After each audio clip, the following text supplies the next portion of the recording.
Good evening, everybody.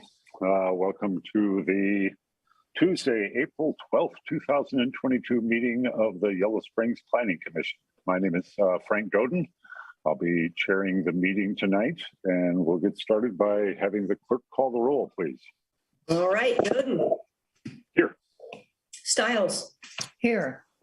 Greene. Here. Brown. Here. Zaremski. Here. Thank you. Also present are Public Works Director Johnny Burns, Planning and Zoning Administrator Denise Swinger, Village Solicitor Brianne Parcels, and Josue Salmarone is also attending this meeting. Okay, thank you very much. First thing I'm going to do is just quickly go over what the agenda is going to be tonight.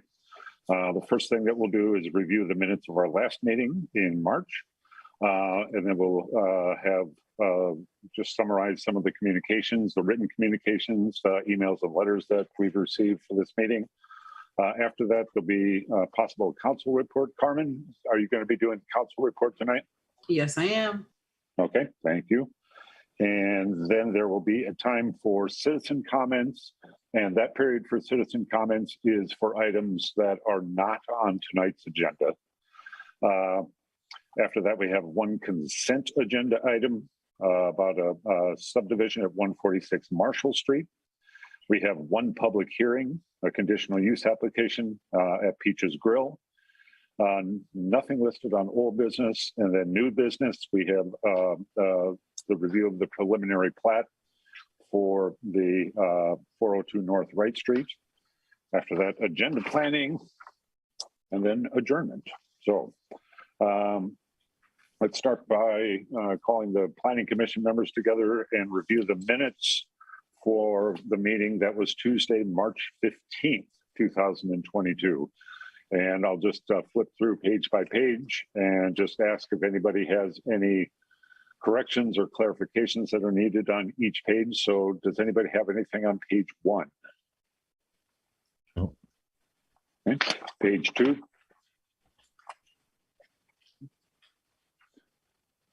Page 3. Page 4. Page 5. Page 6. Long meeting. Page 7.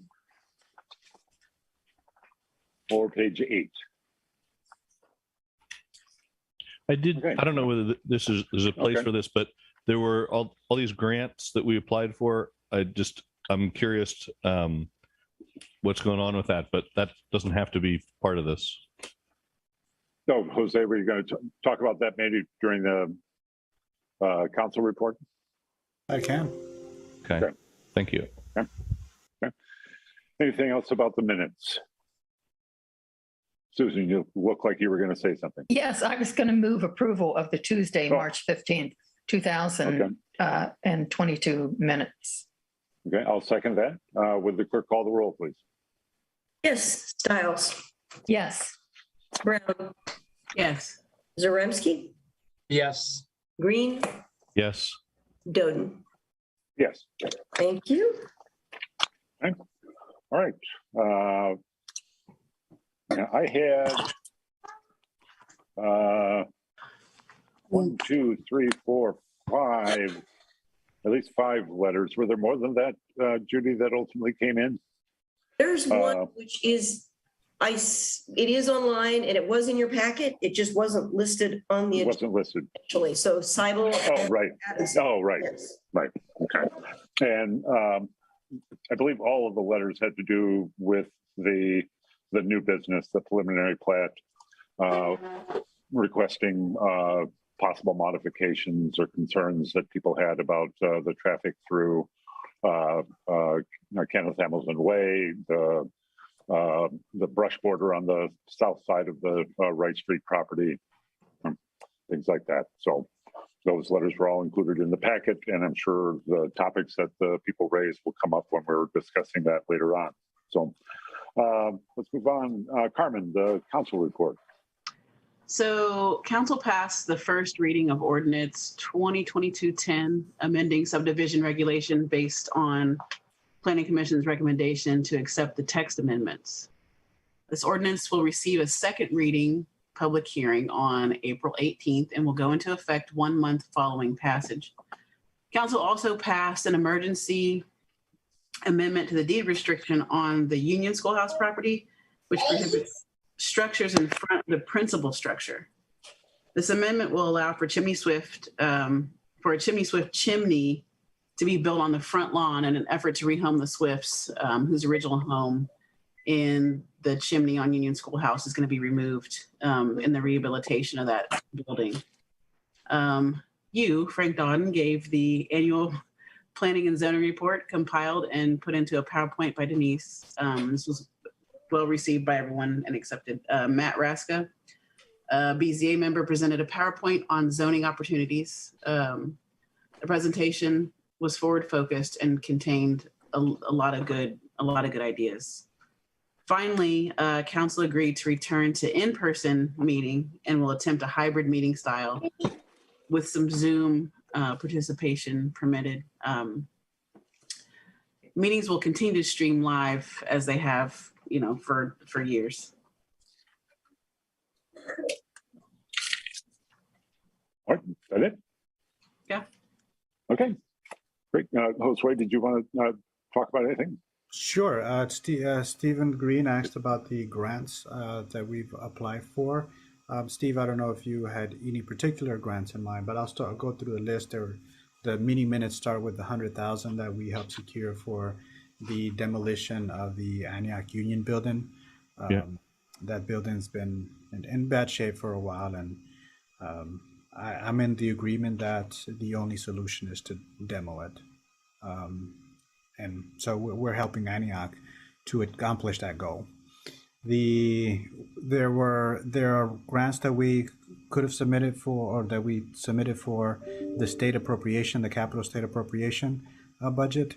The list that is in the minutes, reflected in minutes, was the initial list, and we ran all those projects, or most of those projects, through the committee, and they would not support the infrastructure projects, because there were other infrastructure money being available. So we did not apply for these grants because they were not going to get the support from the committee to move forward. So what we'll do with these infrastructure projects, we'll continue to promote, to seek money for them. In the last 2.5 years, we've been successful at getting several infrastructure funds. Our most recent was the $1.2 million for water line replacements. So we'll continue that effort. Also on the list is I provided an update on the Dayton Storm reroute system. We have that grant that's $439,000. We have procured the material, but we're experiencing some challenges with the contractor and bedrock that we've hit in the areas that we need to replace the stormwater. So we are renegotiating the contract with other vendors, and hope that we can deliver the project still within the same budget. So I expect to go back to council within the next 30 days with a vendor to finish out the project. Okay, thank you. Were there any other did you have any specific questions that I? No, it all seemed like such good ideas. I was, curious what happened with them. Yeah, well, certainly in my administration, we are chasing every opportunity we can. Okay, So, thank you. Any other questions for Carmen or Josue? Okay, thank you guys. thank you. Okay, now we'll go on to the period for citizen comments. And again, this is for any citizen who wants to make a comment about any item that's not on tonight's agenda. So if there's anybody out there who would like to make a comment about an item that's not on tonight's agenda, you can electronically raise your hand, or you can wave your hand in front of your camera, and we'll try to get you spotted. I'll give people 20 or 30 seconds or so to wave and see if there's anybody out there. And we can all just stare at each other quietly in the meantime.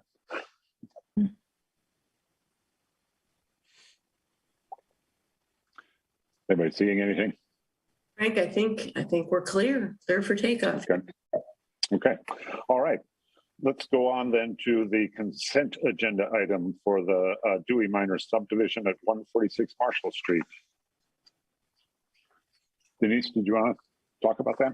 Yeah, sure. This is a minor subdivision that meets all the conditions of approval in the zoning code. So it doesn't need any additional review by the planning commission. It also meets the overarching goal of the comp plan, which is to promote residential infill development on vacant lots that have public utilities. And this does qualify.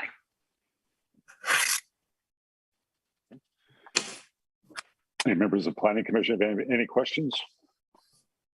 I have one simple question that I wasn't 100% clear on. This looks like, since these are now labeled lots 575B and 575C, does this mean, is this the case that it's been one lot that's been now split into two lots on the same location? I think that was probably, let me look here. Yes, Okay.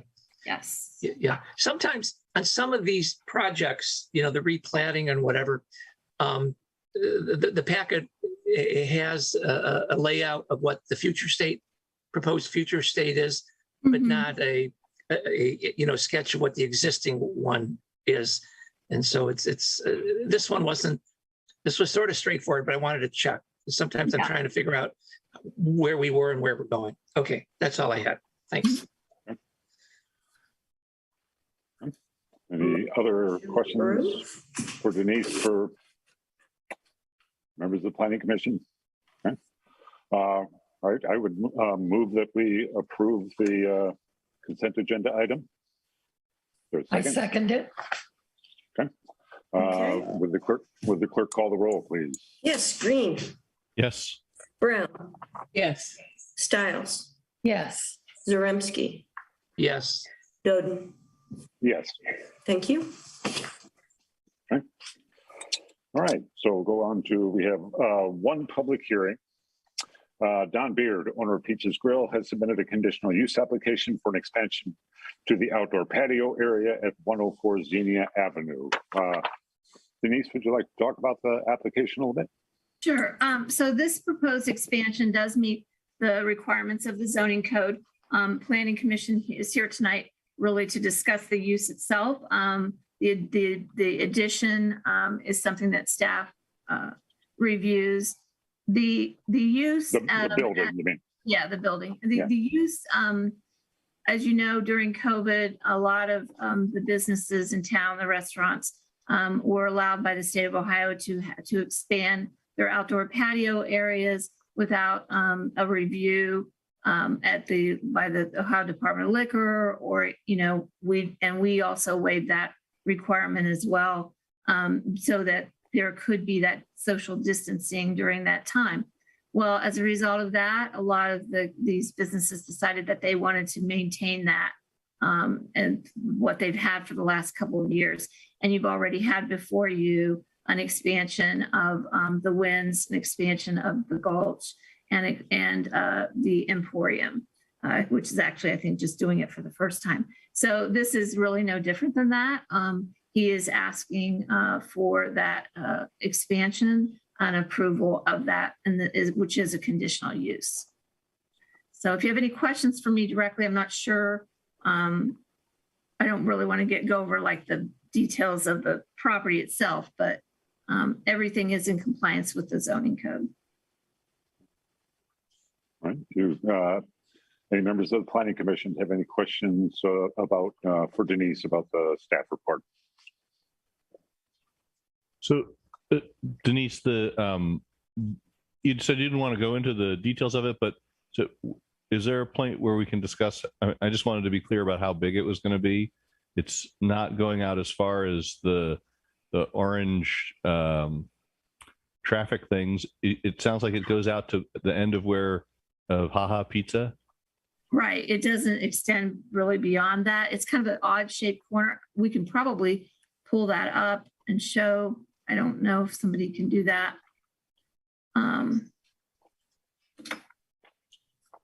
It would be on, let's see.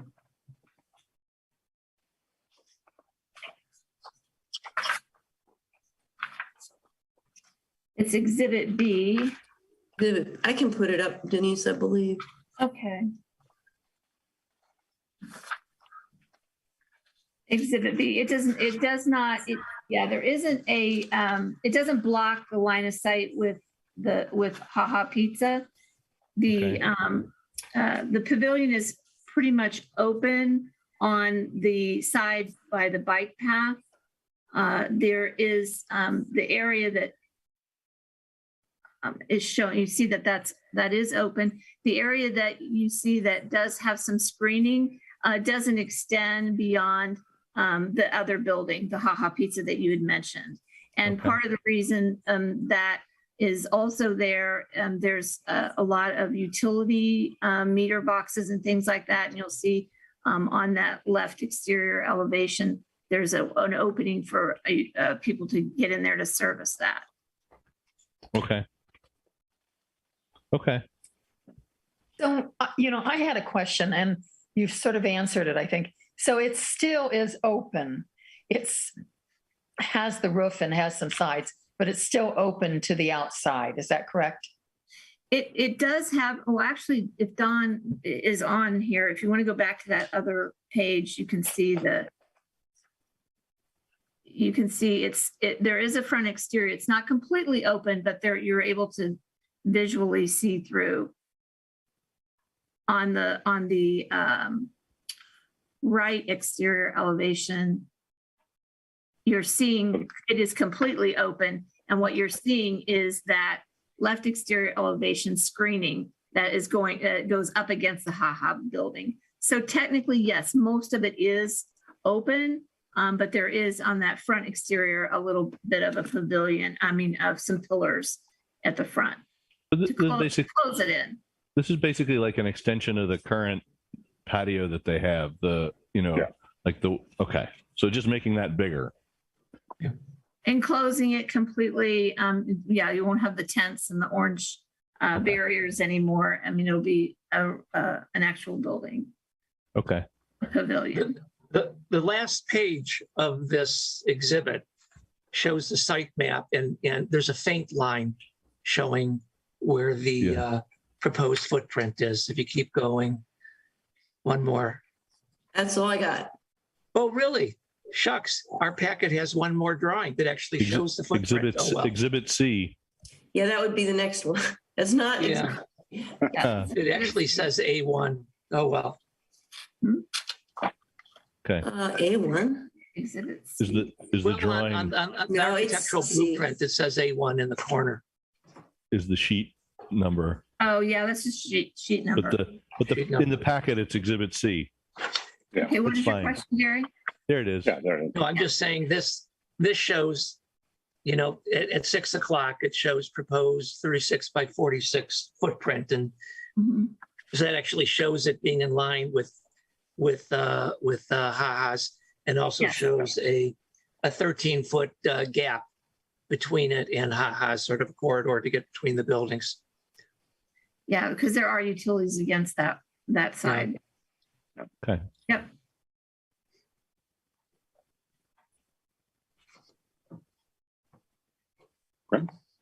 Members of the Planning Commission have any other questions about the staff report?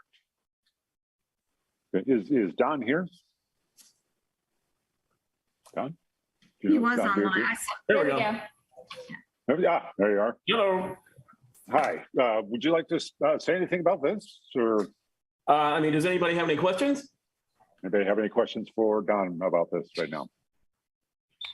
Don, is it going to operate like where the way people have been operating with the heaters in the winter and that kind of stuff? Or is it, how much of the year is it going to be open, do you imagine? So I'd envision it being more like a 2.5 season. Once we get to the colder weather, it's open enough that we might try to do some rubberized sides, some of those clear plastic sides. Mhm. But I kind of envision by the time we get to November, December, it won't be in use any longer. Spring month. Are you ever imagining having music out there? No. Okay. All right. Any other questions for Don? Okay, thank you very much. You want to say anything else, Don, or You think Denise That's all covered I got. everything pretty well? Yeah, Okay. thank you. Okay, well, then I will go ahead and open the public hearing on this. So if any members of the public want to comment about this application, I have to get rid of my cat. Keeps jumping in my lap. Open the public hearing. Again, please either electronically raise your hand or wave to your camera, and we'll give people a few seconds here to chime in.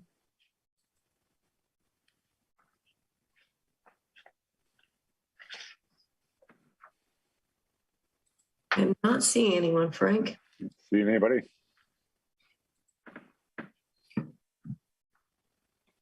I'm not seeing anything.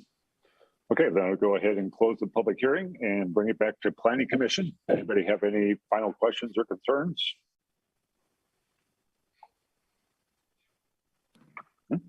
Somebody like to make a motion? Well, I move approval of this expanded outdoor patio seating in condition with a permitted restaurant with no specific conditions. I second. All right. Would the clerk call the roll, please? It's Greene, Yes. Brown, Yes. Zaremski, Yes. Stiles, Yes. Doden. Yes. Thank you. Okay. Thank you very much. Have a good evening, Don. All righty, thank you, guys. Thank you. Didn't have anything listed under old business tonight. There wasn't anything there. Okay, so let's go on then to the new business. DDC Management of Miamisburg, Ohio has submitted an application for a review of a preliminary plat at 402 North Wright Street. Denise, would you like to talk about the staff report a bit? Sure. There's two parcels.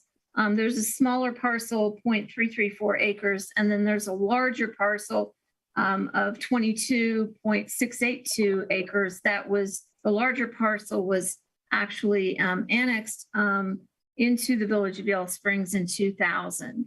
It had been intended for development and was zoned at that time as residential B. The property management company, DDC, is a company that develops the land. So they are, doing the preliminary and the final plat. They're platting it out. And then what they will do then is they will sell that to a company that does the construction of these lots, or they may try something. I don't know what their plan is for that. I just know that what they're intending to do with this is to develop the infrastructure. And they are following residential B. This is not a PUD there, and they are completely doing it under RB. And the lots proposed and the setbacks all meet the residential B requirements. There was a condition with the annexation on the 22.68 acres back in 2000 that 10% of that property needed to be open space, and they do meet that as well. That means that they would have to have 2.27 acres. Normally, under the way our parkland dedication is, that formula would have been 1.35 acres.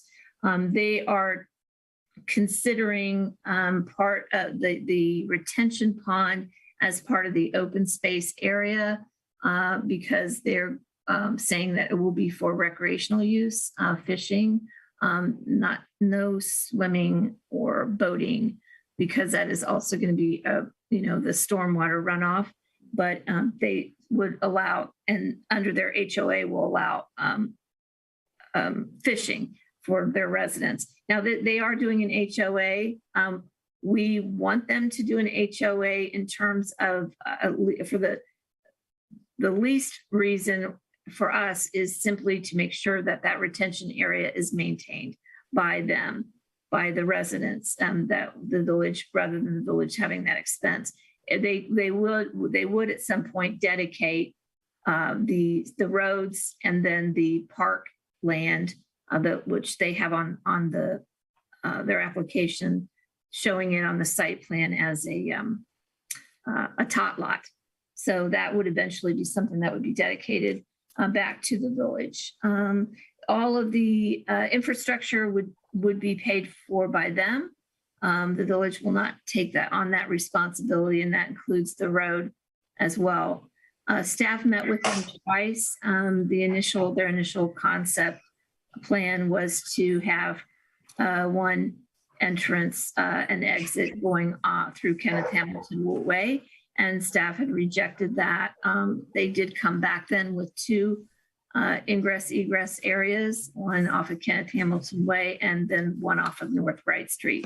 And we did have the deputy chief of the fire department at that second meeting, who also confirmed that it would require two entrances and exits. So that is there. I know that there has been some letters about the buffer zone and looking at the comp plan. There was a comp plan rendering originally that was done for what it could be in the future. And I believe, and I think DDC representatives can speak to this, but they did incorporate somewhat of that. They did put the retention pond area in the same location that was proposed as a concept plan only in the comprehensive land use plan. They have a walking path that meander around from Kenneth Hamilton Way. So there's a bit of a buffer there on the east side of the properties on Kenneth Hamilton Way at that border, if that makes sense. You've got the entrance, the stub for Kenneth Hamilton Way, and then where the property is on the east side of that, there is a little bit of a buffer that takes a walking path to and around the retention area. And so the properties that do not have a buffer as shown in this plan are those, there's two properties, 126 and 128 Kenneth Hamilton Way, and then 860 Dayton Street, which has their house happens to be at the front of 860 Dayton Street, but it extends pretty far back to that property line. All of the other properties, 712, 750 Union, 750 Dayton, 780 Dayton, all will have in their backyards abutting that will be the walking paths and the retention area and those green space areas. Let's see.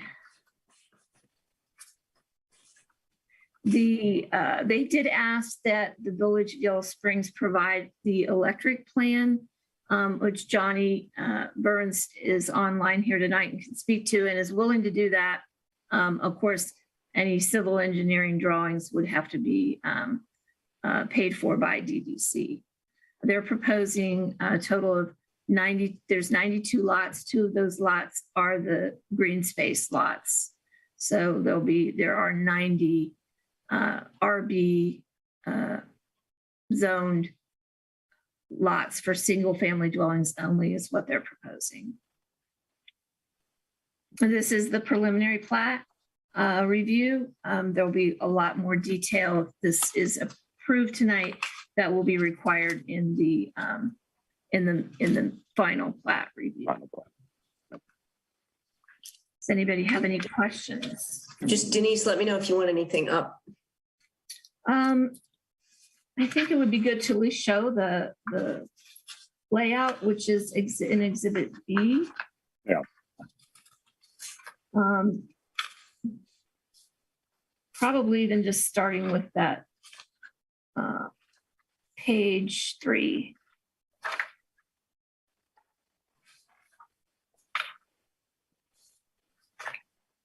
So Denise, so if the plat gets approved with all of these lots in it, then if the company were to sell the whole thing to a developer who wanted to build houses, they would still have to use this basic the streets, and they could combine lots, I assume, but they couldn't do anything different than where the streets and the setbacks are defined here. Well, Right. you're getting the cart ahead of the horse, Stephen, because this is a preliminary plat determination. So tonight you've got an administrative, and if the preliminary plat is approved, it would be good for up to a year.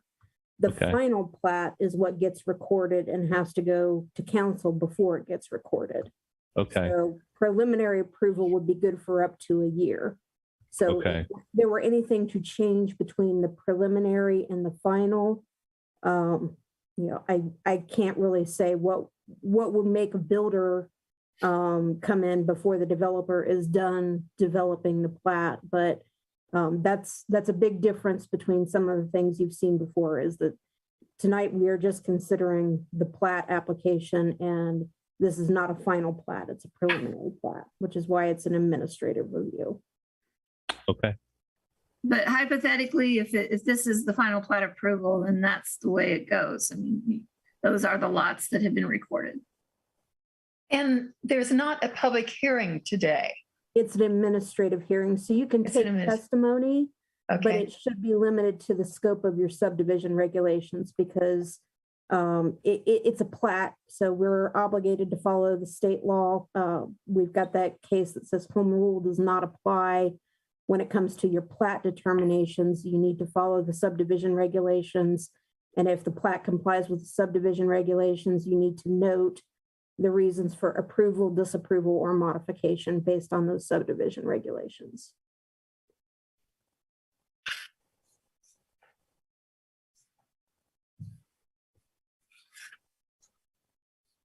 Denise, did you want to talk about the diagrams that we have up in front of us, or?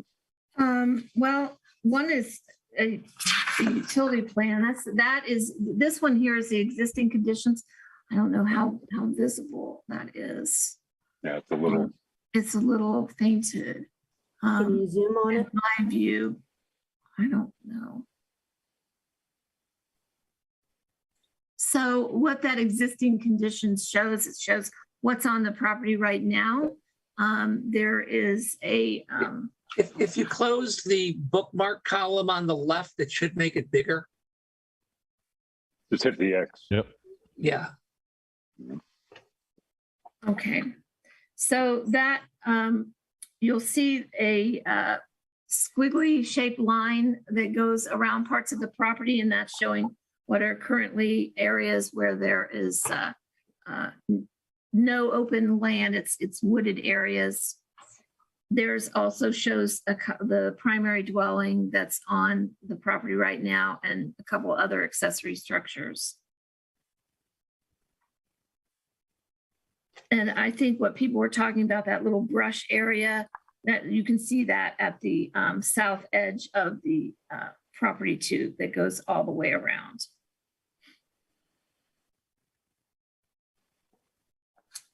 so that brush area, it's not only where they're going to have the open space, but it also then goes along the southern area. Is that correct? Yes.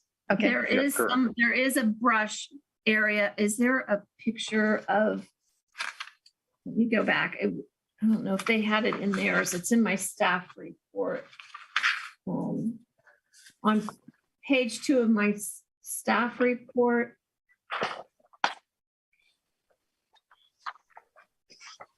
I don't think that's going to be the greatest view either, actually. I took that off of GIS. I think if you scroll up a little bit, I think you can, just on the current screen, I think, or scroll so we can see more of the bottom of the map. Yeah. You can see so- there's a line along there that marks the brush line, the current brush line.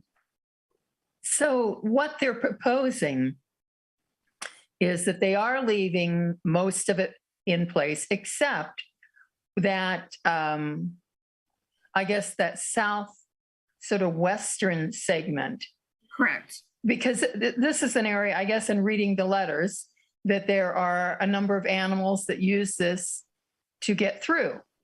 And so it seemed reasonable to me why can't they then have an area in that south, and I guess western corner that goes across? Why can't they leave an area also open there as they are where the walking path is? Because they're like ending where the animals would be crossing, and there's not going to be that open area for them to go ahead and cross. That would be the bottom of lot 52, I think, on the Yeah. map. So Yes. Susan, doesn't the road have to go, the road will cut across that brush? And Yeah, it'll be the extension of Kenneth Hamilton Way, which is what will be one of the two entrances into the property, yes. It will, but you still have that area that the animals can walk across. I guess I have to say, I am a little concerned about, and I know, and I see that you have to have the two entrances. My concern about Hamilton Way, I guess Kenneth Hamilton Way, is that this little housing area that right now where the stub is an affordable housing area. And we have historically in this country not paid good attention to those types of developments. And we have allowed roads to cut through them and divide neighborhoods. And this neighborhood, from what the people said in the letters, it's a very tight neighborhood. People, gather. And so I'm real concerned about this. Ideally, I would like it to be a bike path or a walking path going through there, because I don't like all of these, because it is an affordable housing area. And I'd like to give it more respect. So if you have to have a road, then I would like to see several speed bumps along Hamilton Way so that you can't have traffic that's going fast through there. Because I think that that's just, we're setting it up for a problem if we don't take that in consideration. so, Denise, the road has to go through there for the fire truck. That's why you have to have two entrances. I think it's anything over 30 lots, you have to have more than one entrance. But is it for the people who live there, or is it for the? It's for the plat. I mean, you have to have two entrances Okay. into the plat. Okay. Yes. It's not just for the fire department. No. Okay. And Denise, this is Clayton with DDC. If you'd like me to sort of Sure. take over and start answering all these questions. So my name is Clayton Sears and I'm with DDC Management. We are a local developer and we have been in the market for 35 years now. We are a branch off of CESO, which is an engineering firm here in Dayton. So that's a little bit about who we are. I know Denise spoke to what we do.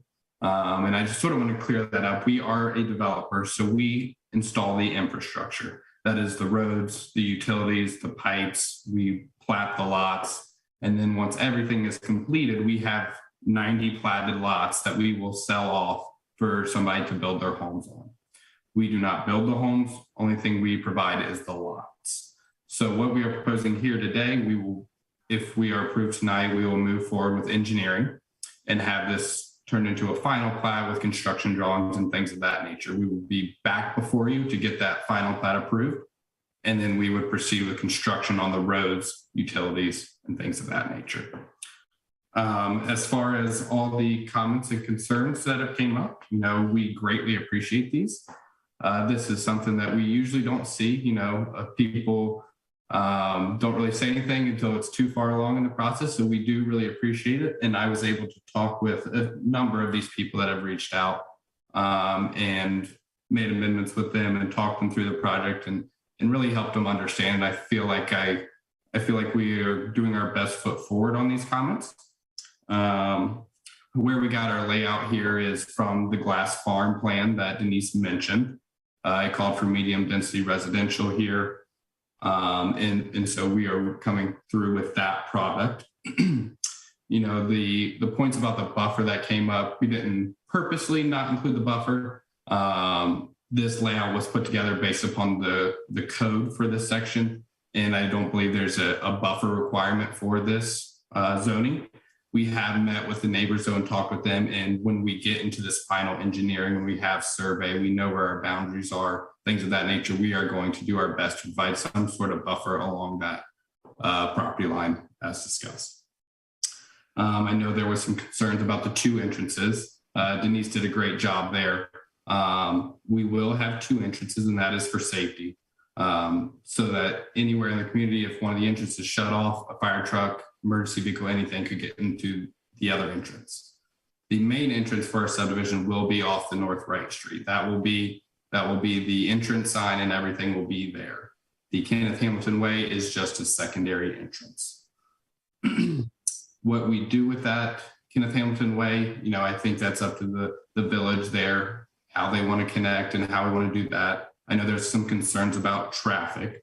I can tell you that the existing Kenneth Hamilton Way is a smaller road section than what we as well as the village requires for their typical section in that subdivision. So the road will naturally narrow down as you go out of the subdivision, which will naturally calm traffic. There were some comments about speed bumps and things of that nature. Those are things that can be taken into account. The only problem is these are public roads, so then they will be maintenance by the village. So when you get into snow plowing, things like that, they become problematic and become a maintenance nightmare. We are open to discussing those options. We have no issues with those options. Also was discussed the ecology, the brush bed, buffer, our path. We will try to maintain all vegetation we possibly can. Just because our plan shows the property line goes to there doesn't mean that there will actually be construction there. So even if this plan moved forward as it was today, just because it shows brush on that lot doesn't mean we would clear it. We would only clear within the actual building footprint. So I do want to make sure that that's noted. We won't be going all the way to the back of these lots. We won't be going off our property to grade anything unless we absolutely have to. So it will be engineered to preserve as much as we possibly can. And that's what we will put our foot forward as. Again, on the traffic, we will have a traffic study done to analyze the traffic through both entrances. I can say with having 2 entrances, the split traffic will be very minimal. You're going to have half going one way, half going the other way. It'll really be alleviated versus a 1 entrance subdivision. There was also some comments about drainage in the communication section. All of our stormwater will be routed to our pond.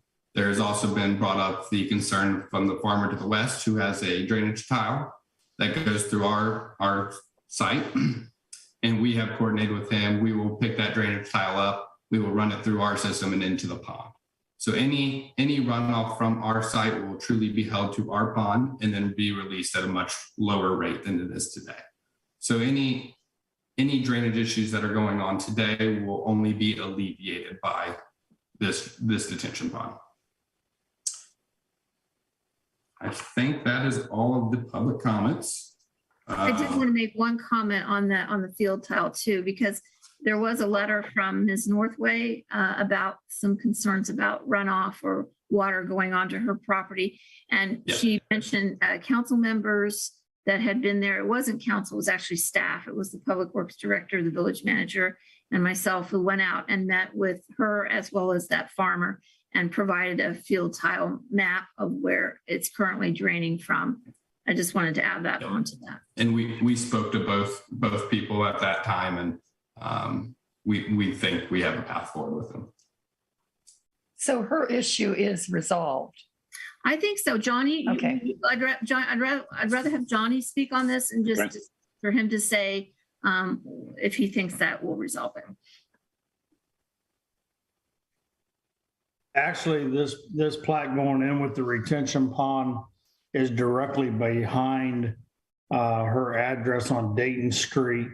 And this is the best laid out plan for her because it's going to catch everything running off of the higher topography towards her property. So it will eliminate her water issue. If I may add, Clayton did a good job covering all the features.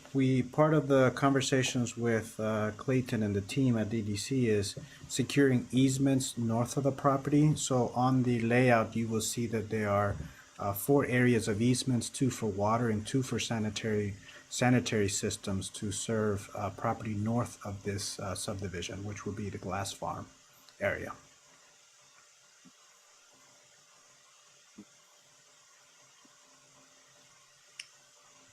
Well, I have a question for Clayton, Yeah. but this hasn't come up. I'm wondering if you all would be open to donating a couple lots for affordable housing, because that's certainly important to Yellow Springs. And in any development, we like to see some affordable housing in it. We have talked with the village about this component. Unfortunately, we can't commit to anything today with the way construction prices are. You know, everybody's seen it. Everything is going sky high as far as pricing goes. We want to get to a point where we have construction documents, where we are able to get bids on this, where we know what our costs are going to be for a development like this, and know that we have a path forward. And then we would like to have those conversations at that point. Susan, we are exploring all options that would bring about development opportunities for the village and affordable housing in the village. Great, I will thank continue you. my conversations with Clayton and DDC and along with some council members. I have a similar question, a related question, but more for the village, whether it's Denise or Josue. But my understanding, the way that the zoning works and all that, so DDC is going to develop the infrastructure and all that and have however many lots available for sale. If some group raises money and wants to buy, for half a dozen lots, wants to buy a cluster of lots to use for affordable housing or something, they're welcome to do that they can work out a location and buy a parcel of lots. And based on the way it's already zoned, it wouldn't be that hard to replat it, because it's already existing platting allows 8 units per acre, which is roughly twice of what the development is putting together. Or a pocket neighborhood could be put together. But once again, if an outside group wants to raise the money and procure a set of these lots, they could do that relatively easily within all the other activity going on. Isn't that correct? Well, that would be, okay, I'll answer part of that, and then I'm going to let Clayton answer the second part. As far as residential B does allow for a lot of different types of housing. So, if there were a row of 4 or 6 lots that were purchased, someone that could then come along and do single family attached dwellings or duplexes. They could do a multi-family apartment building that is allowed in RB zoning. Now, I'll turn it over to Clayton as to whether or not that is how they operate when they go to sell lots. Yes, thanks, Denise. So this project is a little different than a normal project. We think Yellow Springs is a great market. Greene County continues to grow with jobs, and we really feel that we will be able to create value here. Therefore, we are not partnering with any sort of home builder. And this also is because of where the market is. I told you about the construction prices and what that is doing to us. We can't really even commit to a lot price at this point. So we don't know what it's going to cost on the back end. We don't know anything like that. But what I can promise you is what we are presenting here today is what will be built. I know you had questions about potting off things or relaying it out or anything. Anything other than what is shown here today would have to come back before you for any sort of revision. But we intend to build what you see on these plans here today. So what I'm understanding you to say is, rather than having one large home builder purchase all of it, and you are open to the option of maybe several different entities coming forward to buy parcels that you have laid out here. Yeah, we haven't really decided. I don't know if it'll be one person. I don't know if it'll be multiple people. We really don't have any sort of feel yet because, like I said, we just don't know what these are going to cost. It's really hard to predict the future out that far, especially with how the market's fluctuating. But we are going to go forward with us just building this. And then once we have this built, we will evaluate what we have and we will decide to take a path from there. Any builder, person, anybody that comes in here and wants to build a home will have to build it to the city's or the village's standards. There is no blanket over this property. It is 100% built to what the village needs and wants. On that point, Clayton, I do have a question. This is not something that you would intend to phase in. You would just be doing the infrastructure. And I know it's one of those market fluctuation things, but if you were to get final plat approval eventually, how long would you anticipate that from future final plat approval? Yeah, so we would build this all as one phase. We have no intentions of building a section or leaving any ground or whatever. We will build this all to ensure that it's completed. As far as timing goes, we are hoping to start construction next year. If we are able to move forward a little quicker, there may be a possibility to start late summer or in the fall. But in no way do we think houses are going to be built here by the end of the year. I think best case scenario would be early spring next year. And if we don't even get construction started this year, then it would be pushed all the way to the fall to finish construction. So on your map for the streets, so there's one part of it that's Wright Street, where the Wright Street is continued. And then you have another part that goes off to the west. Yep.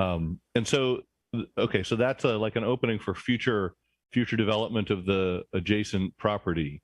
Correct. There are meetings with the village. The village wants connectivity through their subdivision, so we want to be able to provide that. They'd rather see stubs versus dead end streets with cul-de-sacs. So I guess this is a question maybe more for the village if that has to be there, because so this is quite a few lots and could potentially increase the traffic on Kenneth Hamilton Way, but it's uncertain how many more lots could be connected to this. That is a village. That was a request of the village. We wanted it to have the street stubbed out in case there is future development on the glass farm. There is one section of the glass farm that could possibly have housing at some point. And then there's two other ways to connect out of the glass farm. One being on Fairfield, and I think possibly even one up the northern part of the property off of Kingsfield or King Street. Yeah.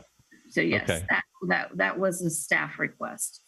And Stephen, one of the things that influence our request to ask for these stub-in roads, easements, and all the other things that are in here is that part of the comprehensive land use plan, we did a concept development for the glass farm area. So we looked at the entire area and what would be a potential development design. And so we try to incorporate as much of those future-oriented features, the road being stub-in, the utility access, into this plan, because we don't know what will happen 10, 20, 30 years down the road around those properties. So this is I keep a picture of that map on my phone because it often comes up, the development of the glass farm. Well, from the time I've been here, glass farm has been a topic of discussion for the last 30 years. Mm-hmm. Yeah. So I know that it's both been a bitter and sweet conversation. I'm not making judgment on that. It's my job is to plan ahead and try to get these improvements, whether they're road infrastructure, utilities in place, because I don't know what the future holds, but we need to do our jobs today to make sure that we're planning for the future. Sure. I'm just thinking about the Kenneth Hamilton Way folks who, this is already a lot of houses and it could potentially be a lot more that would be driving through there. Well, I don't think from the glass farm area that you'd have anybody coming all the way through this plat to get out Kenneth Hamilton Way. And they would go straight out North Wright Street. But I mean, Sure. you know, in futuring that, I mean, even Johnny Burns even had electric put in off of the solar for because we knew that at some point this was going to be developed. So I'd like to interject really quickly. Mhm. Who's talking? Carmen. Ah, okay. Just couldn't see you. There you are. Hey, so Kenneth Hamilton Way, as it is like little more than a glorified driveway. It's not wide. It's not a wide street. There are, you know, families that use that street and neighbors use that street as kind of like a congregating area because it's a dead end, right? And so when we talk about using Kenneth Hamilton Way as a point of entry, then we're talking about kind of disturbing that.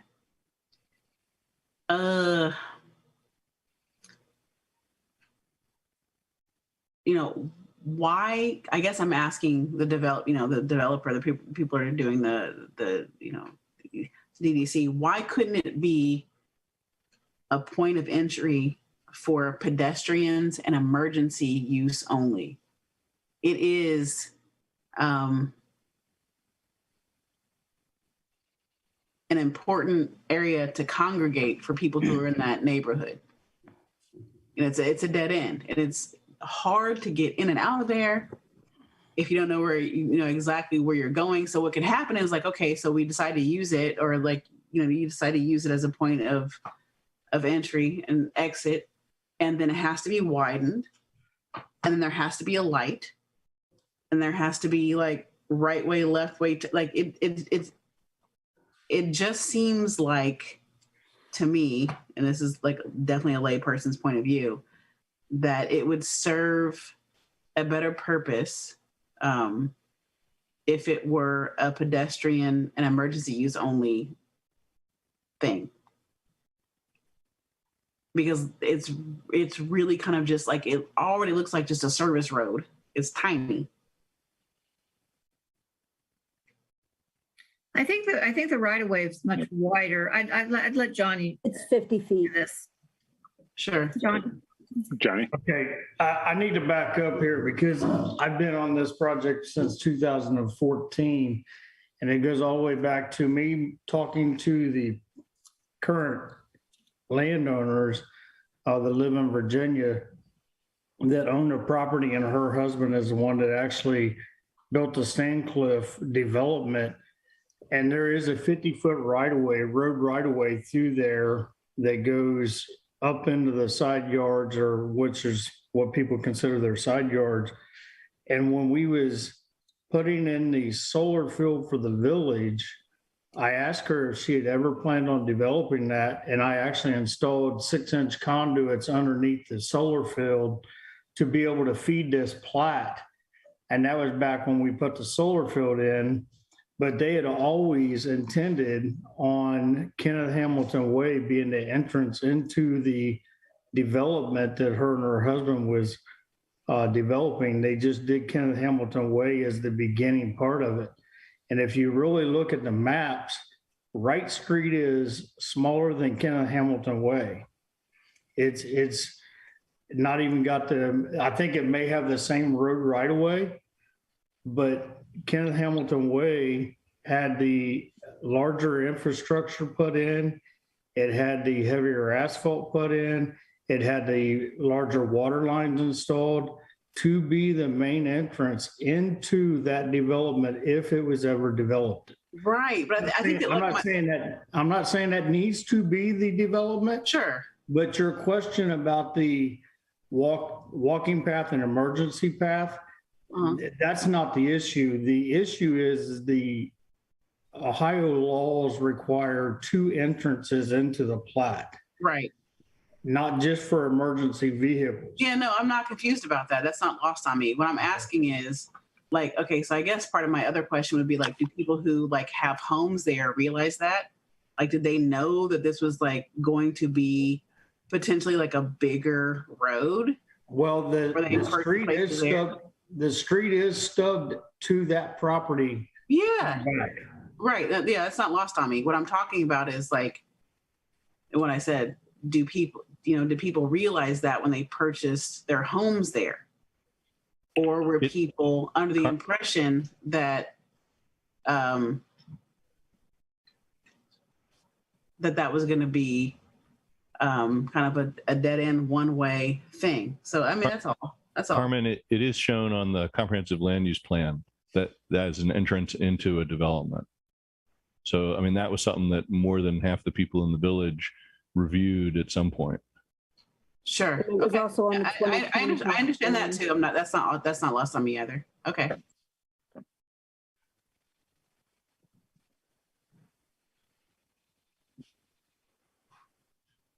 Yeah, Johnny, did you want to say something else? Yeah, let me go back to the easements that you was talking about in the Steuben streets. The reason why, even if the glass farm never gets developed, but I can get a water line over to Fairfield or a sewer line over to Fairfield or to the Robinwood and Ridgecrest plat to be able to make a loop, to be able to feed down Fairfield Pike and all that.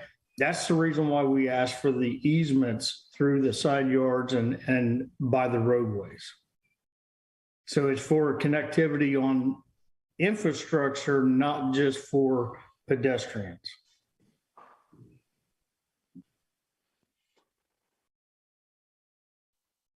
Does anybody have any additional questions for either Denise or Clayton at this point? Okay, I know, Judy, where are you? Disappeared from my screen. I'm here. There you are. We had one person, neighbor who had received a written notice. Is that right? And wanted to make a statement. Yeah, and he is here, Jamie Adolph. Okay, and so we'll go ahead and allow that. Jamie, are you here? Yes, I'm here. Thank you very much. Okay, yes.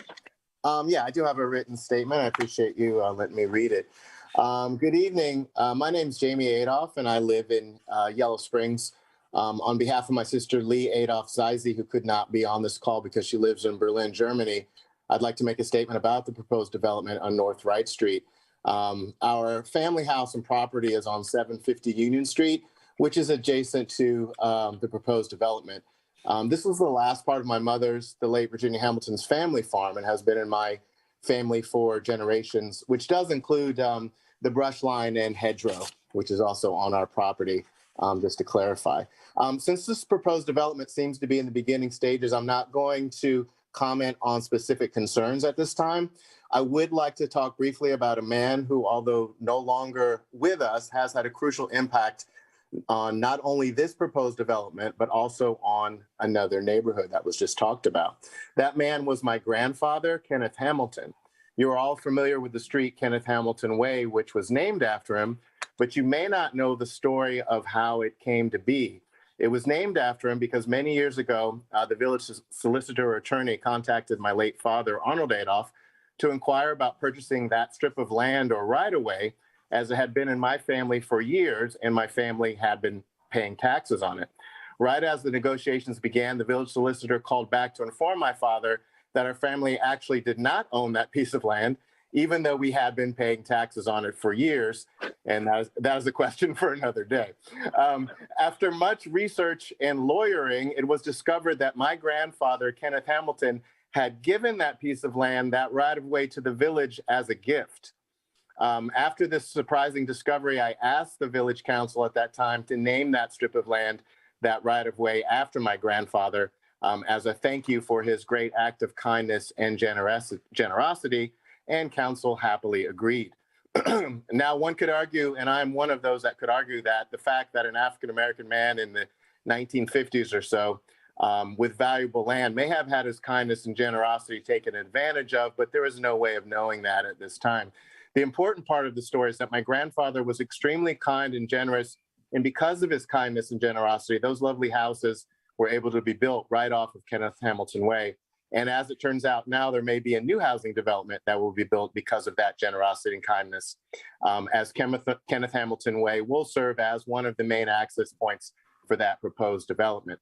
So at this point in the process, I ask only this, that the village work with the developer in the spirit of my grandfather's giving and caring nature to develop housing that can be affordable to a diverse population of potential home buyers.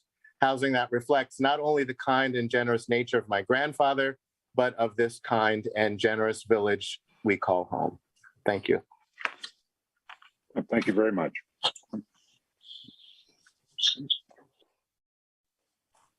All right. Bring it back then to Planning Commission. Any final concerns or questions does anybody have at this point? If you look at, I think it's page 3 of the staff report, in the paragraph marked lowercase b,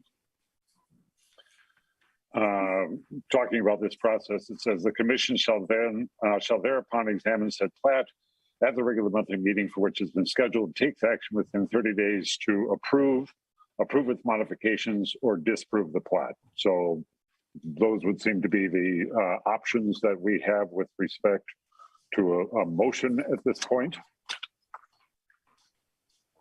I did want to ask, Mhm. Are you going to allow anybody else to make a comment? Well, this, my understanding I know is there's that- not a public hearing, but you Right. did say Again, before. You can the- take testimony, but it should be limited to the scope of the plat review Okay. standards, because that's what you're looking at tonight is the contents of the preliminary plat and the subdivision regulation. So, you know, when we're talking about some of the concerns that might come up, those are more appropriate for a final plat. Yeah. So if you want to open the floor to testimony, swear in people, again, this is an administrative review. So it's a little bit different from a legislative proposal or a quasi judicial thing like a conditional use hearing. Does that make sense, Susan? Yes. Okay.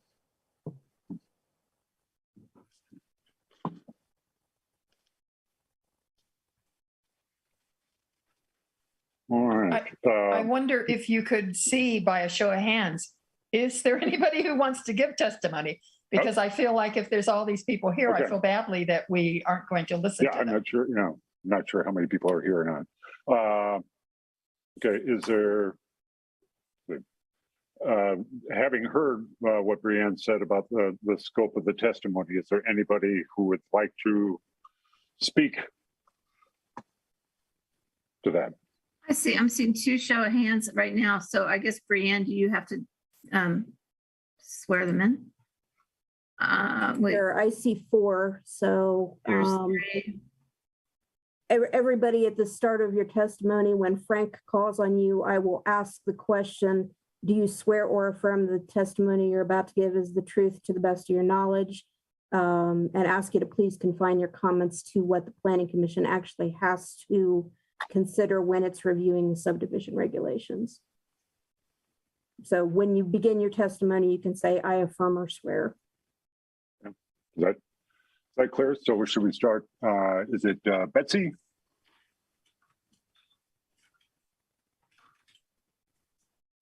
Hi. Hi, Betsy. Hi. So could you Yes. state your name, please? Betsy Fox, and this is August Capiola. And to Brianne's point, yes, we do. Okay. So Yeah, go ahead and try to keep your comments about 3 minutes. Wait a second. What, Oh, Judy, do you need something? a little Judy. more- Brianne, is that sufficient? I don't know that one person can swear or affirm for another individual, so. That's fine. My name is August Capiola, and yes, I do. Okay, go ahead. we don't do this often.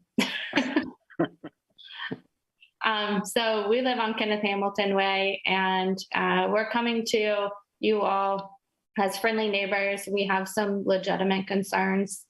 We really just hope that you're willing to hear us out and make some minor concessions that we think will lead to an overall more inclusive housing plan. And we want to preserve the ecology, the safety, and the character of our wonderful community. I think that a lot of people, you know, in talking about this have raised a lot of the concerns that we have. And specifically, we want to ask that you preserve the brush bed northeast of Kenneth Hamilton Way. So that's closest to our residents. And then also mimic that barrier to the west of Kenneth Hamilton Way. We see so much nature and wildlife come through, and we don't want to lose that. And we ask that you will help us continue to preserve and to expand this safe haven for our wildlife. So we would love to see it, you know, on the new development as well. And we think that it will foster a welcoming and unique experience for the new residents, and we can welcome them into our community. So we ask that you preserve that into the new estate. We're also asking about the entrance to the new development. We don't want it on Kenneth Hamilton Way. I know there's been a lot of discussion of that tonight. We really want to preserve this dead-end street for our safety. Our neighborhood's so friendly, and we have a lot of young people and pets. You know, it shows coming to this call. We're all here. We really want to preserve our community, and we would love to see something similar mimicked, you know, mirrored on the new development. So even if there is a road that leads up, to just have a bike and pedestrian path, and if possible, you know, just minimize the amount of traffic. So we would love to see more people. We just don't want the cars coming through, not just for our safety, but the safety of the people on the other side as well. All of those houses, they would be able to have a similar culture to what we have, being able to be in the street.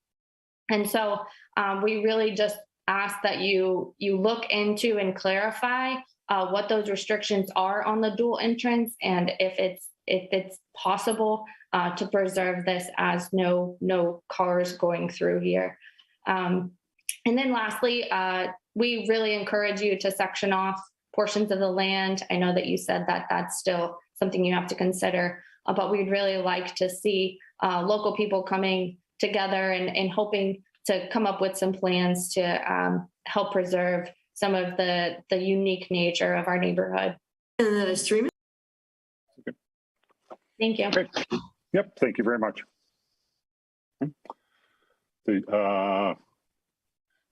Scott, Deb, did you hear the instructions from Brianne earlier?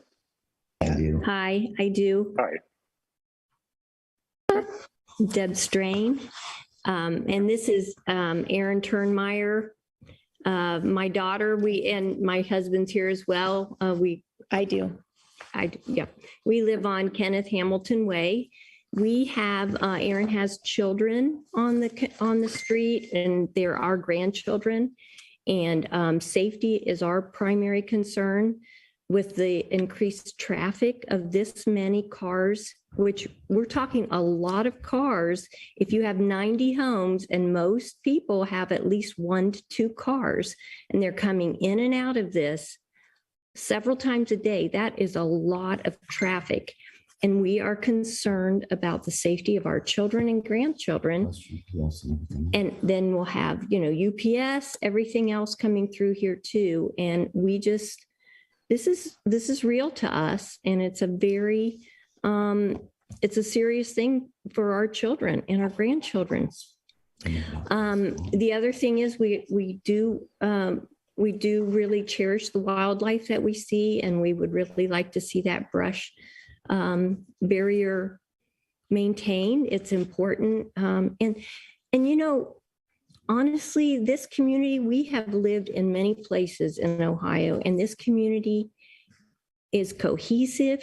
We are friends. We depend on each other, and we are here for each other. And we want that to include more people. We are not anti-development. We just want to do it in a safe, positive way. And I really think it can be done that way if we can just work together on this. We're not asking for it not to happen.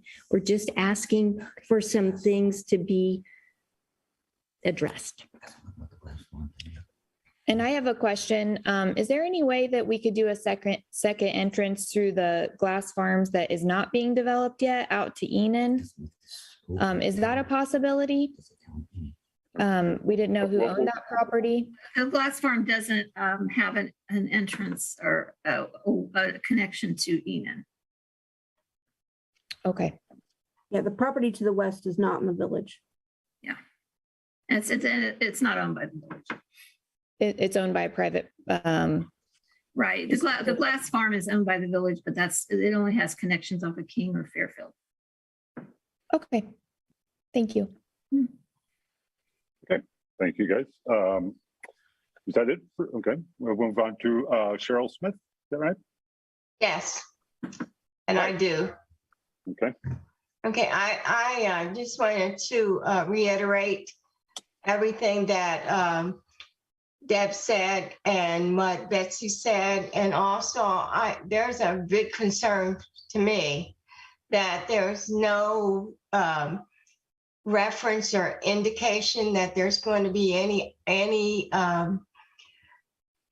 energy put in the preservation of plant life, of the ecology of the area, and certainly the wildlife that we have such a lot of around here. Then nobody seems to be talking about that. It's all about, the buildings, but there's much more to a community than that.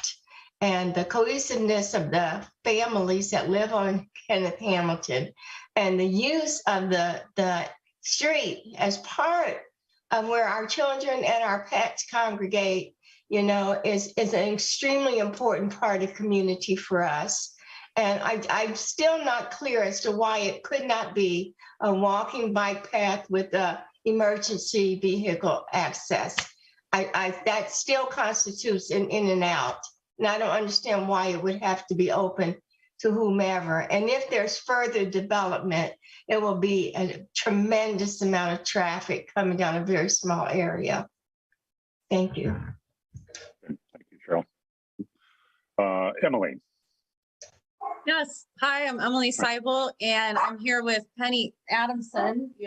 And we live at 128 Kenneth Hamilton Way. And we do. Do you? Yes. Yes, we do. So yeah, we just want to echo what Deb, Betsy, and Cheryl said in terms of just how cohesive our development is, the quality of life that we have. Every single day, there are children, young children running around in the street. My neighbor, Yolanda's dog, and our dogs run and gather on a daily basis. And so I think we are concerned about safety, and we just would like to see some more clarification about what are the options for what kind of entrance it is, particularly when we're thinking about, is it pedestrian? Is it emergency vehicle driven? If just what are the different options that we could look at? But our biggest concern is the buffer between the proposed development and the Kenneth Hamilton Way PUD, and in particular behind our house and our neighbor Michael's house, which we are to the southwest side. And our house is actually closest to the development out of any of the homes in the area. It's very close to the property line. Clayton, I know you came out and walked it, and I was looking at the Fair Acres plan, which has buffer lots. I think what would make us feel more comfortable is if there was a real commitment drawn into the plans, not just a verbal commitment, that there is some sort of buffer that not only creates a little bit of space, but with such a large development, but also preserves the ecological corridor. And I know I put it in my note, in my letter, but there are so many animals that already use that. And when there's development going up, even more will use it. And I think Vickie Hennessey's letter really spoke to that. Section 1226.07 Part E of the zoning code that was referenced encourages that efforts be made to preserve natural vegetation areas. And we consider this ecological corridor a natural vegetation area with families of deer, foxes, fox kits, opossums, coyotes, hawks, birds of prey, kingfishers, herons, indigo buntings, cardinals, owls, blue jays, and other songbirds, ducks, ducklings, rabbits, skunks, warblers, bats, tree frogs, toads, fireflies, turtles, and a variety of other species. So we really would like to see, I think, that you could create a buffer and preserve the ecological corridor. And then the final thing is we have a mixed income neighborhood. We absolutely love it. And we would like to see that reflected in this project as well and find a path to creating some diverse housing options and price points so that people of low to moderate income and moderate income can afford to live there. So we believe that's the true sense of community. Anything to add? 3 minutes was right there. Thank you. Okay, thank you, guys. Next is it Sarah? It's Frank and Ms. Parcel's. Yes, I do. So my first question is, if Glass Farm's going to go through with Kenneth Hamilton and only Wright Street, and you don't have the right of way to go through that other parcel for Glass Farm, then the plan is to have all the traffic from Glass Farm only use those two entrances. And if not, why don't they go ahead and just make two entrances on Wright Street and not bother this existing neighborhood? I think it's definitely, the existing neighborhood should be more important than the potential profit that some developer is bringing in. I'm also very concerned about the timing of this, that it's so ahead of that when they're actually going to be making the decision. And I question the goal of the legislative change that just happened because it seems like you've cut out Planning and Zoning Commission and the public concerns to get this through. Thank you for your time. I'm Sarah. I'm really not sure what exactly you're referring to because there hasn't been any change made. 1226. But that doesn't council for a first reading. So yeah, it's just when Planning Commission has to go by what the standards are now. Okay. Right. Yes, we're going with what standards we have now. As far as the Glass Farm, I mean, the only other possibility of an entrance would be in another existing neighborhood, which is Union Street, but that's also with the topography of the land, the water that's really where the retention pond area needs to go. There isn't any other ways. You can't create two entrances off of Wright Street because of the existing Park Meadows and the other neighborhood that's there. And then also for Glass Farm, if that was ever developed.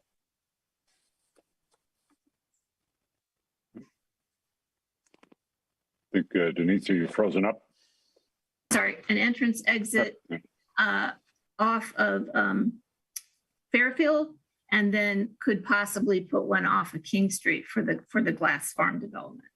I think that kind of covers those questions. So, but off of Union, couldn't they just go up and make it go up the other quarter of a mile so you could have two going off of Wright? Or at least put it in there where if they are going to develop further, that this would be knocked off and then they would just have to connect all the way through wherever Glass Farm is going to go to preserve the neighborhood. Can I just get Johnny, do you want to talk about can we get a point of order here? I understood Brienne to be stating clearly that if this application has met all of the conditions, we cannot modify it further. It's outside the scope of the subdivision review. In terms of the two entrances, the fire department told us that it needs two entrances. Union Street is not developed, essentially. That one entrance off of Wright Street would go to Union Street. So that would not support what the fire department is telling us needs to happen in terms of dual ingress egress. And that wasn't just our fire department, that was the state law is what they were taking that from. That Yeah, if it's more than 30 lots, it needs to have 2 points of ingress egress. Okay. All right, I think, have we gotten everybody that wanted to make a statement? You've still got Scott and Deb's train, I think, unless, did they? I think you guys already They spoke. did speak, they just have hands up. Yep, my bad. Okay. Okay. All right. Thank you, everybody. All right. So I'll bring it back to Planning Commission then. And what do people think about a motion?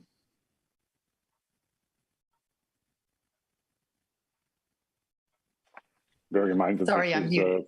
I would like to see a motion that includes the buffer being extended to the southwestern corner.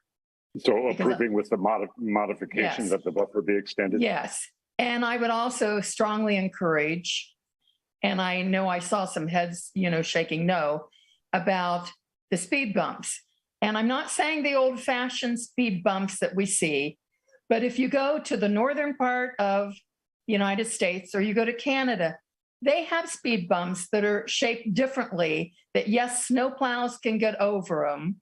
They're a little bit more gradual. And I think something like that could be done because it's clear that you're going to have traffic going on Kenneth Hamilton Way. But, So yeah, what but can at we the same do? time, that couldn't really be part of this It can't be motion, part of though. it? Yeah, because that's not The Kenneth speed bumps Hamilton. wouldn't necessarily be part of the plat. That's not part of but, the. Okay. Susan, you're That makes sense. referencing the buffer extension. And Yes. that would be, I think, something that would fall under the 122607 when it comes to the preservation of natural areas. Again, that's in the existing subdivision regs. You can reference it. You can ask the developer to modify it accordingly. Okay. So you'd like to make a motion? I just want to mention to Susan also, just keep in mind, speed bumps are a very specific feature. I think the more generic term is having traffic calming features, so at a later point. I think that's the kind of terminology you put in to encourage you to have traffic calming features where possible. I just thought I'd mention. Yeah. And traffic calming features could be put in the part that's being developed before you get to the neighborhood that is there, the already existing neighborhood. Yeah, when we're talking about the actual infrastructure dedication, the things that are in the road right of way, that is one of those things that you as a planning commission will look at a final plat. You can suggest to the developer, when you bring us a final plat, give us some traffic calming features, but you don't have to condition the preliminary plat on including them, but you can say when you see a final plat that you do want to see traffic calming features. Okay, then I would like to make a motion. Okay. And I'm hoping I'm making this appropriately. To approve this with including the buffer, being extended to the southwestern corner. And I don't remember what Brianne quoted, but because it falls under that, I would like to have that included. I'll second that motion. Yeah. Okay. All right. It's been moved and seconded. Judy, did you get the motion written down? Basically approved with the one modification? Yes. Is there enough clarity in that? Does everybody understand what we're voting on? And I would also ask council, because of the parkland dedication in Denise's staff report, it is up to planning commission to determine whether it is in the public interest to have more than one contiguous parcel identified as parkland or open space. So if planning commission would make that determination, it would assist in your consideration of this preliminary plat. Brianne, Because right now it's got two separate parcels identified, 91 and 92. And the one of them is the part on the northern edge where are trees. Mm-hmm. And then the other one is the area with the retention. Plat lot and the Retention stormwater Okay. pond. Yep, And- and the buffer, if you're asking the applicant to extend that buffer, whatever that buffer extension along with the existing identified would be. And your question is whether it's okay to have two separate. Yes, because our code says that it should be one contiguous unless planning commission finds that it is in the public interest to have Okay. more than one. Do we need a motion for that? I would ask for that. Okay. All right. I could make a motion to consider the two separate areas to be sufficient to meet the open space requirements. And not to mess with your motion, but could you maybe say, consider the two separate areas Yeah, I'm a little unclear. that are able to meet the needs of the surrounding community, or better able to preserve existing Yeah. ecosystems? Better able to preserve existing natural features. Thank you. And so for clarification, that's going across lot 52, I think, is what had been identified before. Yes, the southern edge of 52. Yes. Yeah, the reference on that, on the two separate parcels is 122607B. So I'll second Steve's motion. So second, Snowden. So we're, just to be clear, you're, it would, I guess, be a little easier for me if we back up again and move approval, including both of the motions, to include the buffer extended to the southwestern corner. And then because, and to consider two separate areas better able to blah, blah, blah, blah, blah, because they sort of fit together. Okay. Sure. Yeah. It might just make it a little cleaner. If you're okay with that, Susan, I know you already made and got second. So Yes, so you simply need the person who made the motion and then seconded it to agree to that. Is that correct? yes, and you moved, Greene seconded, and then Yeah. we moved. And so I'm agreeable to that. I think it should be one Yes. motion. I'm agreeable to that. Yeah. Yes. Okay. I'm okay. I have that understanding, and it will become clear when I write the minutes. Okay. So, Okay. but do you need that repeated? Planning commission members, do you understand the motion to approve? Yes. Yes. Okay, all right. Okay, would the clerk call the roll, please? Yes, Greene, Yes. Stiles, Yes. Zaremski, Yes, Brown, Yes. Snowden. Yes. Thank you. Okay, thank you, everybody, and thank you, everybody who spoke as well. Postway?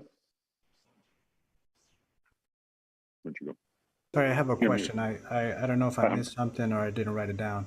But with the buffer, related to the buffer for lot 52, if I understand correctly, you just want the tree and that brush barrier preserved.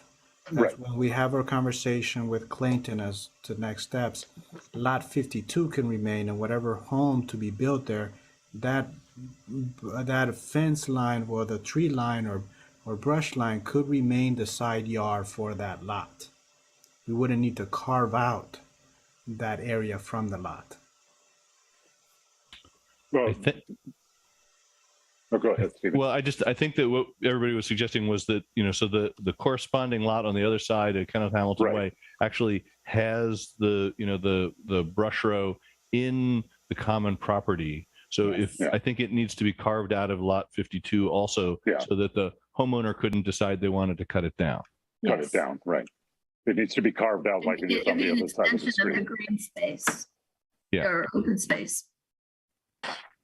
And I'm sorry, just for clarity, so that would simply become a smaller lot? Is that what you're saying? Lot 52 would expand, and then the other lot would get slightly larger to include that open space. No, Or you just make you just make all dozen lots on that side, each one 1 foot less wide. Right, that's what I'm, well, I think similar to if you look at lot 51, you can see where there's a part that is the common space. And then you have lot 51, and I think that's what we were suggesting for lot 52, that there is I a think strip so, that would be the common space. I hear that, except that for lot 52, from all my observations, there is private use from an adjacent property owner that's using land on the Kinney property.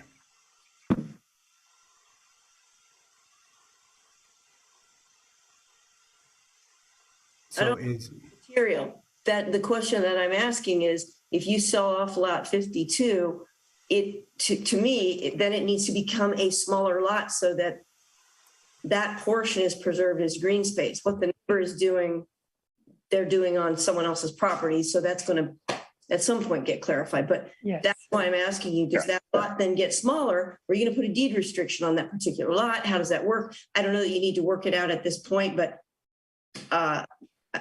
okay, well, I guess we'll work with Clayton, possibly a deed restriction that brush line doesn't get touched or modified, probably be the way to go.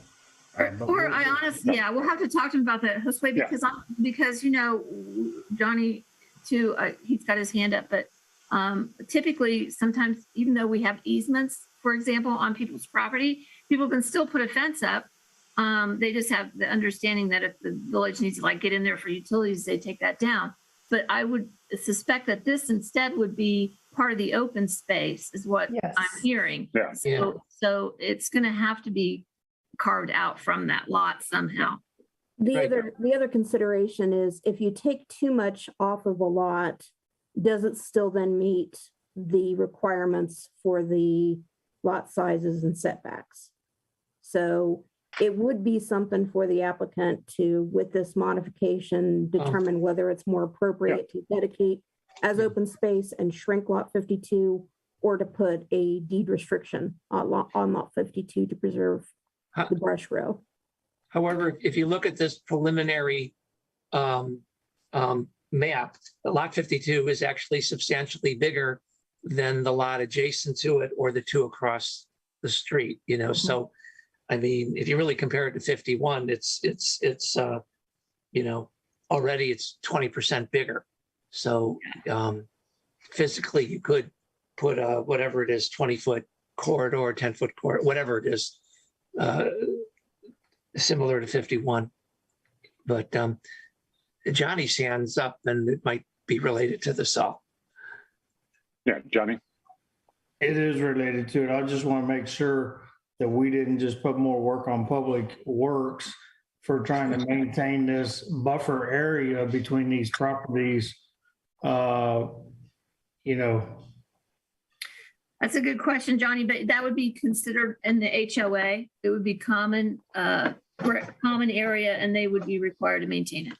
All right, as long as it doesn't fall into me, that's what I was wanting to make sure the concern was. It didn't fall on Public Works to try to maintain a buffer.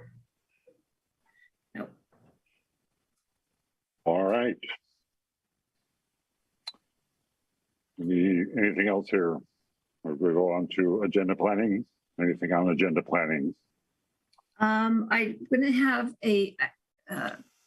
she's written a letter, Theo Stevens, who came before you after she purchased the property from Antioch College on North College Street, North College, I'm trying to remember. Anyway, she has scrapped those plans that she brought before Planning Commission, decided to purchase a farm outside of town to do her project. And she's now asking for a rezoning to residential C, which actually abuts two sides of that property. So it is viable that she can ask for that. I think her plan, you know, is to probably subdivide it for some housing. But she's going to come back. She's going to come to the May meeting for a rezoning. And I've got a couple other, but they have not gotten back with me to confirm yet. But both are conditional uses. All right, I think that gets us through the agenda. I'll make a motion that we adjourn for the evening. Second. I second. Second. Anybody opposed? All right. Well, thank you, everybody, and have a good evening. Thank you. Good night. Bye. Bye-bye. Thanks, folks.